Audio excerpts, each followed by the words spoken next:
Yes, hello po guys. Kumusta po ang lahat? Samahan niyo po kami ngayon. Samahan niyo po ako.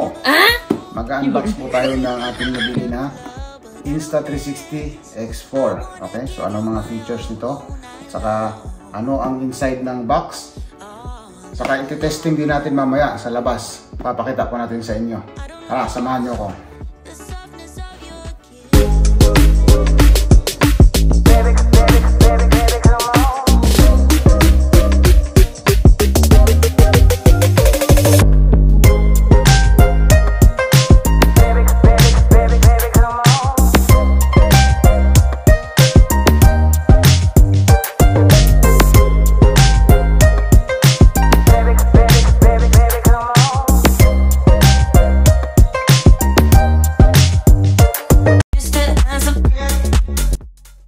Yan, hello po guys.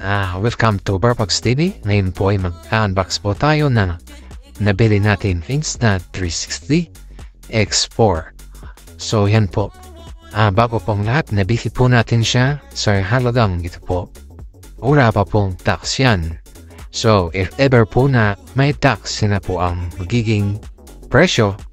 And then po alala po, yung accessories po natin, bilhan na rin po natin siya ng ang ating invisible selfie stick at saka ang ating memory card. So paalala po yan para magamit po natin ang ating Insta360 kaagad na complete accessories. So proceed sa unboxing. Ito po ang mga laman.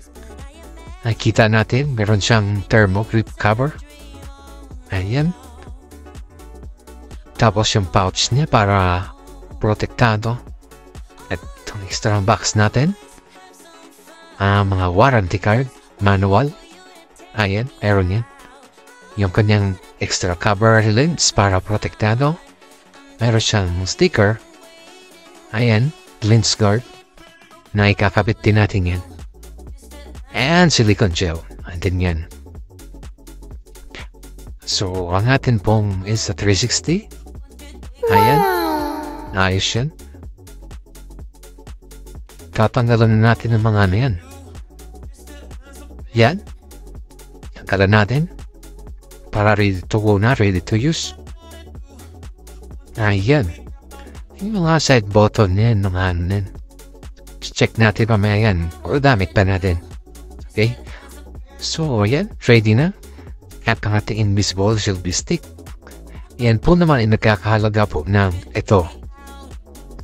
Yan po ay separate po sa 360 na box. So, iba po talaga. Dito mo lang po siya ikakabit at naka-universal na po yan. Yan. So, pwede na siyang magamit na ganyan. As safe na siya. Okay. So, yan. Ito po ang CM niya na para po talang sukat po. Hindi siya ganun kalaki. And then, ayan, i-install na po natin ang ating memory card. So, to follow the instruction lang po, nakikita niyo naman po kung saan nakaharap. At na-install po siya ng maayos. Okay, buksan po natin. At ilalagay niyo lang po siya, nakaharap po talaga doon sa kanyang camera screen. Okay, so may screen siya. Ayan dito na side. Tapos ikakabit natin ay yan. And i-follow na po natin. Kailangan po mahigpit po ang pagkabalik niyan. Talagang tutunog po yan. Para po hindi po talaga siya mapasok ng tubig ever na umaambon. Or ever subukan nyo talaga siya mag-waterproof pa siya. Okay? So ayan. Kakabit natin yung ating thermo grip cover. Yan. For protection na po yan. Ang ating camera. So ayan. Kakabit natin. Yan and ready na tugo yan. So ikakabit natin yan and syempre bago natin gamitin, prepare natin yan, i-charge muna natin ng gusto. Okay? So ayan, yun yung ating binilhan, vision, and then receive natin. So any problem yan. Ano natin yan? Yan yung mga separate na mga nabili natin. So yan, na-unbox na natin at ready to test na. Tara. So ayan na nga po guys, naka-charge na po yung ating puso pa natin i-charge, no?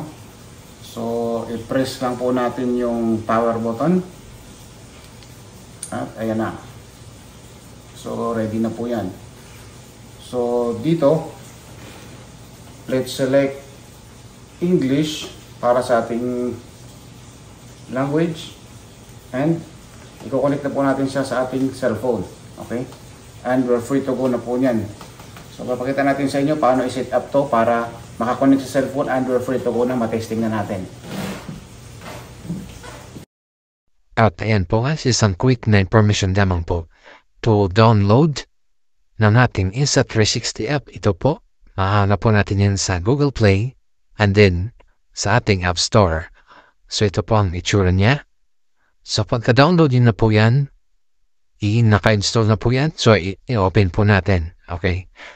So ito po ay magiging konektado doon sa inyong Insta360 na camera. So i-click din lang po ito. At lalabas na po yan. So, isi-search na po yung kung ano yung open na available na device. Tapos, isi-search na po yung inyong Insta360 and itatap na po doon yung confirm. And then, magkoconnect na po yung dalawa. So, anytime po ano po ang laman ng inyong Insta360 na camera, yan din po ang magiging laman ng inyong application dito sa inyong cellphone. Dito sa inyong mobile. So, ayan po, makikita nyo po dyan kung ano po yung inyong mga na-capture, tapos edit and upload na po. Tapos, titest na po natin yung camera natin sa labas. Tara!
And thanks for watching, guys. I hope you enjoyed our video, and I hope you consider subscribe to our channel and hit the notification bell for more of our updates. Like and share. And see you po sa ating susunod pang video na atin pong ika-feature ang travel natin from Trusu, Alberta to Nipawa, Manitoba. And see you sa ating susunod pang mga video. All night